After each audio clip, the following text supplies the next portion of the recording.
s'est levé, c'est OK. Prêt pour le flash info de cette semaine. Ce n'est pas passé dans les informations, c'est une information qu'on m'a apportée. Cela fait longtemps. Starbucks, vous connaissez cette enseigne, pour ne pas la nommer. Vous savez que toutes les enseignes, les grandes enseignes, comme McDonald's, je n'ai pas peur de les nommer, cachent quelque chose dans leur logo. J'ai appris récemment que le grand M serait le dessin de la porte des enfers. Surprenant. Mais quand on regarde bien, on se dit, tiens, pourquoi pas? Le symbole de Starbucks, cette femme, chelou, hein, c'est clair, tout en vert là, qui fait un signe un peu comme ça, avec des étoiles. Regardez bien. Maintenant que je vais vous le dire, vous allez dire, mais immédiatement, oui. Est-ce que quelques-uns ici connaissent, bon oui, je sais, le symbole de Starbucks? Qu'est-ce que cela représente? Ouais? Non mais, vous voyez le symbole, mais que cela représente-t-il? Vous allez être choqués quand je vais vous le dire. Cela représente la sirène des eaux. C'est l'esprit de la sirène des eaux. Et je comprends pourquoi la toute première fois que je me suis rendu en Floride, merci Seigneur, que j'ai été prendre un muffin dans ce Starbucks, le truc m'a immédiatement fait mal au ventre. Dans les 5 minutes, je suis sorti, je l'ai pas fini. Ils vendent cher le muffin. Et pourtant, je l'ai pas fini, je l'ai vomi. J'ai compris quelques temps après pourquoi. Faites attention là où vous allez manger. Quelques chrétiens me disaient, est-ce qu'on peut aller au restaurant chinois? Alors je disais, tu sais, ce n'est pas tant ce qui rentre dans le corps et par la bouche qui pollue, c'est plutôt ce qui en sort. Tout nous est permis, mais tout n'est pas utile. Et je comprends que la cuisine thaïlandaise, chinoise, oh c'est sympa, c'est pas si cher, on peut manger correctement, il y a beaucoup de plats, ouais c'est bien, pourquoi se priver de ça? Est-ce que nous devons nous priver de choses comme cela parce que nous disons nous sommes religieux et Dieu va me châtier, le diable va m'attraper? Ne sommes-nous pas héritiers et co-héritiers de Dieu et de Jésus-Christ? Nous avons une force, souvenez-vous mercredi, waouh, la force du lion. Alors il suffit simplement de prier, de vous recouvrir du sang de l'agneau. Et quand vous passez à côté de ce Bouddha, tu n'as aucun pouvoir sur moi. Et moi, le temps que je serai dans ce restaurant, toutes les personnes là seront bénies. Il n'y aura aucun empoisonnement alimentaire. Et je prends plaisir. Parce que Dieu nous a donné des choses dans ce monde aussi pour que nous ayons du plaisir. Amen. Nous ne devons pas toujours être maussades et dire « Oh, je n'ai pas le droit de ça. Oh, la vie est dure. Oh, je ne peux pas ci. Oh, je ne peux pas ça. » Quelle drôle de vie. Nous devons vivre heureux. Alléluia. Donc, j'en reviens à Starbucks. En plus de ce logo de la sirène des eaux, tenez-vous bien, et cela fait des années, ils prévoient dans leur mutuelle une option, tenez-vous bien, qui est là pour payer les frais de changement de sexe de leurs employés. Quand ils ont souscrit la mutuelle pour leurs employés, ils ont dit à cette mutuelle, on paiera peut-être un peu plus cher, d'accord, mais il faut prévoir si un de nos employés veut devenir homme ou femme, il faut lui payer les frais. Et la mutuelle a dit d'accord. Donc, quand vous allez à Starbucks, vous payez non seulement une grosse TVA, ça c'est autre chose, mais vous payez une petite part de la mutuelle de ces personnes qui décident un beau matin de ne plus être ni homme ni femme, mais d'être autre chose. Hybride. Merci. Voilà. Sachez-le, faites attention là où vous mangez, faites attention là où vous donnez votre argent. Ok. Le fameux débat sur l'interruption volontaire de grossesse. L'IVG. J'en avais parlé il y a quelque temps. Le projet de loi a été quasiment voté, c'était quasiment fait. Ça y est, c'est entériné, c'est fait. Plus de retour en arrière. Notre président a choisi de mettre ça dans la Constitution. Il n'y avait aucune utilité de le mettre dans la Constitution en France, peu importe l'avis qu'on a dessus. Toutefois, en France, c'est possible de le faire. Il était possible d'avorter sans beaucoup de raisons. Ok, c'est encore un autre débat. Toutefois, il n'y avait pas besoin de le mettre dans la Constitution. C'est un droit, c'était acquis. Eh bien, le fait de le mettre dans la Constitution change ce que je peux dire comme étant l'ADN de notre pays. C'est malheureux. Nous en sommes là, mes amis. Toujours ce même président qui n'a pas un gros gabarit, n'est-ce pas, mais qui se prend pour musclore.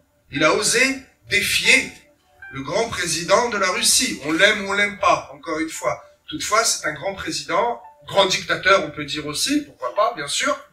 Mais c'est une grande puissance. Il est loin d'être idiot. Il a énormément d'argent et énormément de ressources. Et je vous le dis, ce qu'il fait avec l'Ukraine, il fait joujou. Il aurait pu en une semaine raser le pays. Il ne l'a pas fait pour des raisons politiques. Il est très malin. Et notre président, eh bien, le défie en proposant d'envoyer des troupes au sol. Et là, on n'est plus dans l'entraînement.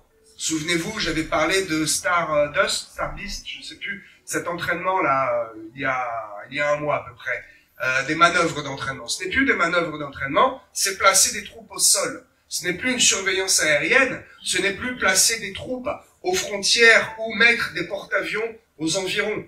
Quand il est question, dans l'armée, quand il est question de troupes au sol, c'est quasiment une déclaration de guerre. C'est ce qu'il a fait. Monsieur Poutine ne s'est pas démonté et en souriant, il a déclaré ceci. Peut-être vous ne l'avez pas entendu. On n'est plus sous l'époque stalinienne.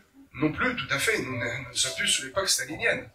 Et Monsieur Poutine a déclaré, souvenez-vous du sort de ceux qui ont déjà essayé, de ceux qui sont déjà venus. Et effectivement, nombre de soldats ukrainiens ont été amputés, ont été maltraités, et ils sont morts. Effectivement, ça, c'est pas de la rigolade. Il y a eu beaucoup de morts.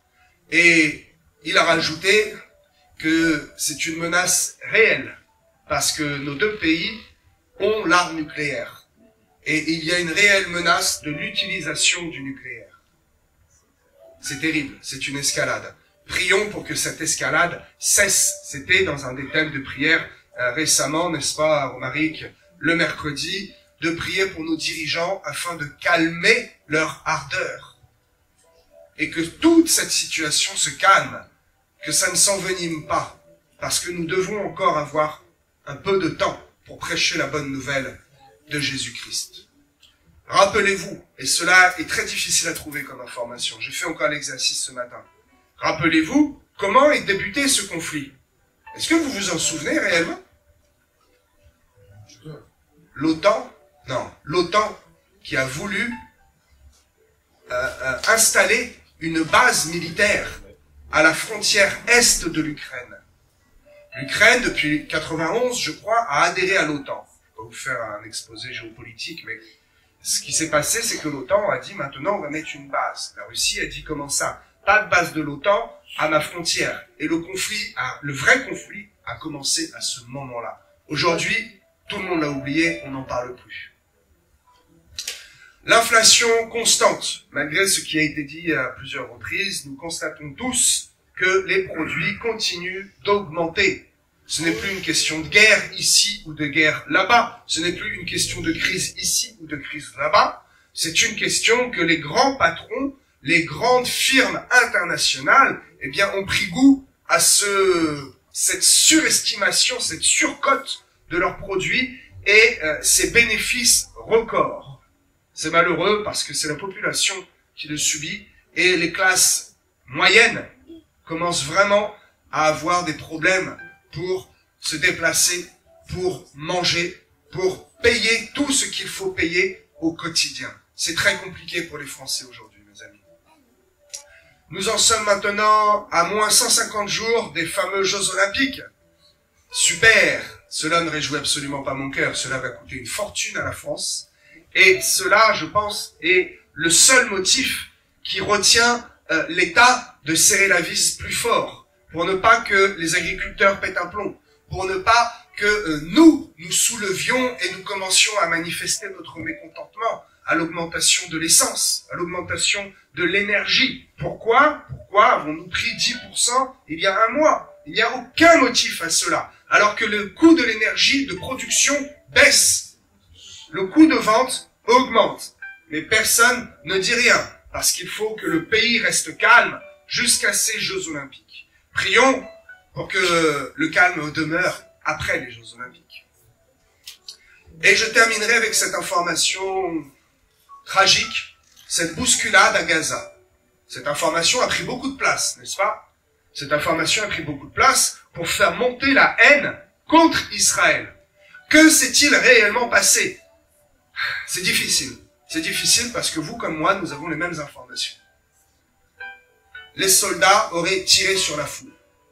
Ce qui s'est réellement passé, c'est que les soldats se sont défendus de la foule.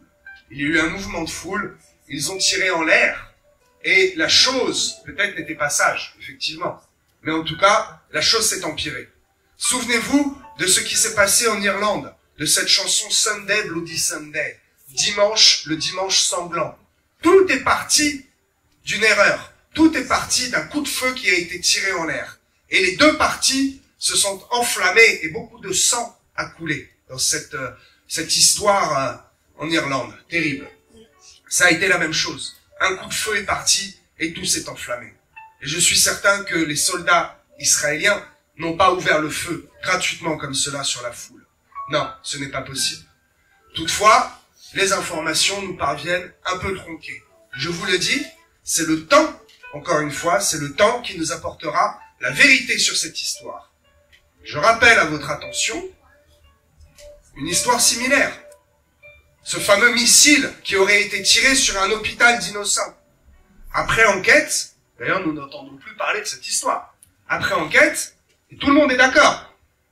Que s'est-il passé? C'est une roquette qui est partie du sud-ouest de Gaza, qui était en direction de Jérusalem, et qui, 3 kilomètres après, 2 kilomètres je crois, a dévié et est tombé pile poil sur cet hôpital. Nous avons aujourd'hui la vérité. Les Israéliens n'ont pas bombardé l'hôpital. Nous aurons un jour la vérité sur cette histoire et sur cette bousculade à Gaza. En attendant, ne nous précipitons pas, et je le disais encore récemment à quelqu'un, ne réagissons pas à chaud. Ne laissons pas le sang bouillir et déclarer des choses que nous pouvons regretter après. Nous sommes des femmes, des hommes sages et réfléchis en Christ. Nous devons analyser, prendre du recul avant de nous prononcer. Et même parfois, ne pas nous prononcer du tout. Il y a des choses que nous ne devons pas faire. Des choses que ce n'est pas à nous de dire ou à nous de réagir. Par contre, il y a des choses, et toutes choses doivent être traitées en premier lieu. Comment? Par la prière. Prions plus. Alléluia. Merci de votre attention. Fin de ce flash information. J'espère que cela a été édifiant pour vous.